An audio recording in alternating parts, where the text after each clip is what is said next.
എറണാകുളം മട്ടാഞ്ചേരിയിൽ ലഹരി പരിശോധനയ്ക്കിടെ dance of സംഘത്തിന് നേരെ മർദ്ദനം. പ്രതികളായ അൻസൽ, ഷിനാസ് എന്നിവരെ പോലീസ് കസ്റ്റഡിയിലെടുത്തു. ഇവർ നിരവധി കേസുകളിൽ പ്രതികളാണ് എന്ന് പോലീസ് പറയുന്നുണ്ട്. ആൻമരിയ സണ്ണി വിവരങ്ങളുമായി ചേരുന്നുണ്ട് കൊച്ചിയിൽ നിന്ന്. ആൻമരിയ, എന്താണ് ഇതുമായി ബന്ധപ്പെട്ട് കൂടുതലായി ലഭ്യമാകുന്ന വിവരങ്ങൾ? പോലീസ് ഇതിനെ വിശദീകരിക്കുന്നത് എങ്ങനെയാണ് ആൻമരിയ?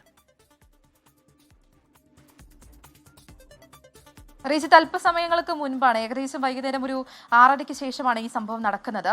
മറ്റൊരു കേസുമായി ബന്ധപ്പെട്ട പരിശോധനയ്ക്ക് വേണ്ടിയിട്ട് മട്ടാഞ്ചേരി പുതിയ റോഡ് ഭാഗത്തെത്തിയതാണ് ഈ ഡാൻസ് ഓഫ് സംഘം. അത് 3 പേരടങ്ങുന്ന സംഘമാണ്. ഇവർ മറ്റൊരു കേസുമായി ബന്ധപ്പെട്ട് ഈ സ്ഥലത്ത് പരിശോധനയ്ക്ക് എത്തുന്നു. ആ സമയത്താണ് ഈ പ്രതികളായിട്ടുള്ള ആളുകൾ ഇവർക്ക് നേരെ ആക്രമണം ഉണ്ടാക്കുന്നത്. ചില കാര്യങ്ങൾ ഇവരോട് ചോദിക്കുന്നു. അതിനനുസരിച്ചുള്ള ഡാൻസ് ഓഫ് സംഘം മറുപടി നൽകുന്നുണ്ട്. പിന്നീടാണ് ഇവരെ മർദ്ദിക്കുക എന്ന രീതിയിലേക്ക് കാര്യങ്ങൾ കടക്കുന്നത്. ഈ പ്രതികളായിട്ടുള്ള അൻസൽ എന്ന് പറയുന്ന ആളും ഷിനാസും ഇവർ ഇതിനു മുൻപ് പല കേസുകളിലും പ്രതികളായിട്ടുള്ള ആളുകളാണ്.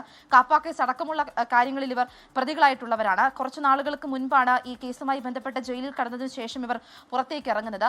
പിന്നീട് മട്ടാഞ്ചേരി പോലീസാണ് ഇവരെ ഈ സ്ഥലത്തെത്തി അറസ്റ്റ് ചെയ്തിട്ടുണ്ട്. നിലവിൽ എന്തായാലും ഇപ്പോൾ മട്ടാഞ്ചേരി പോലീസ് സ്റ്റേഷനിലാണ് ഈ പ്രതികളുള്ളത്. 3 പേരടങ്ങുന്ന ഡാൻസ് സംഘത്തിന് നേരെയാണ് പ്രതികൾ ആക്രമണം അഴിച്ചുവിട്ടത്. റിജിത്ത്, ലോകത്തെവിടെയായാലും ഏത് സമയത്തും 24 വാർത്തകളും ഓഗ്മെന്റഡ് റിയാലിറ്റി പാക്കേജുകളും എക്സ്പ്ലെയിനറുകളും വിശദമായി കാണാൻ ഞങ്ങളുടെ യൂട്യൂബ് ചാനൽ നിങ്ങൾക്ക് സബ്സ്ക്രൈബ് ചെയ്യാം.